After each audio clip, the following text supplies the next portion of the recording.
এরপর ইডির হাতে গ্রেপ্তার এবার বড়োয়া তৃণমূল বিধায়ক। মোদি ফিরতেই 26-এর ভোটের আগে আবার তৎপর ইডি। 26-এর আগে কি বাংলায় ভোট পেতে ধরপাকড় খেলা এটা? দেখুন, ইতিপূর্বে জীবনকৃষ্ণ সাহেব 13 মাস জেল খেটেছিলেন সিবিআইয়ের হাতে, তারপরে জামিন পেয়েছিল। এখন ইডি আজকে সকালে বাড়িতে গিয়েছিল। উনি পাঁচিল টপকে পালানোর চেষ্টা করেছিলেন, মোবাইলে ফেলে দিয়েছিল। পাঁচিলের হাইট উঁচু হওয়ার কারণে হয়তো উনি টপকাতে পারেননি, ওনাকে ধরেছে, গ্রেফতার করেছে। তো আমি দাবি তুলেছি একটা, যে আমাদের দাবি মানতে হবে, পাঁচিলের হাইট কমাতে হবে রাজ্য সরকারকে। বাচ্চারা এগুলো কষ্ট পাচ্ছে, কারণ দুর্নীতির টাকায় তো খেয়ে শরীর স্বাস্থ্য ভালো বানিয়ে ফেলেছে, টপকে পালাতে পারছে না, বারবার অকৃতকার্য হয়ে যাচ্ছে টপকানোর ক্ষেত্রে। তো এখন ব্যাপারটা হচ্ছে, হঠাৎ এত তৎপর হয়ে উঠছে কেন ইডি বা কেন্দ্রীয় এজেন্সি? আমাদের একটা সন্দেহ হচ্ছে, নতুন করে বিজেমূলের বাইনারি তৈরি হচ্ছে না তো?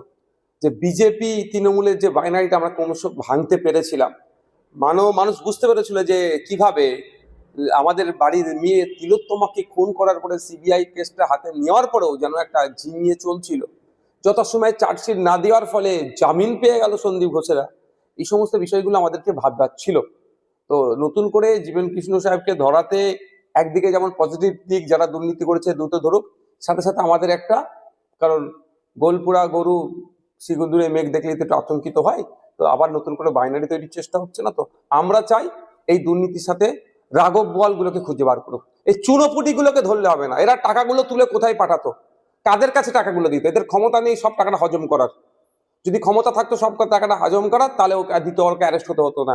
কিন্তু যারা হজম করে নিল, যাদের কাছে টাকাটা তুলে পাঠাতো, অর্থাৎ দুর্নীতি করতো, দুর্নীতির টাকাটা পাঠাতো, তাদেরকে খুঁজে বার করার।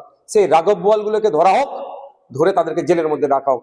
শিক্ষা একটা পুরো প্রজন্মকে শেষ করে দিয়েছে দুর্নীতির কারণে। আজকে উচ্চশিক্ষায় শিক্ষিত হতে মানুষের অনীহা।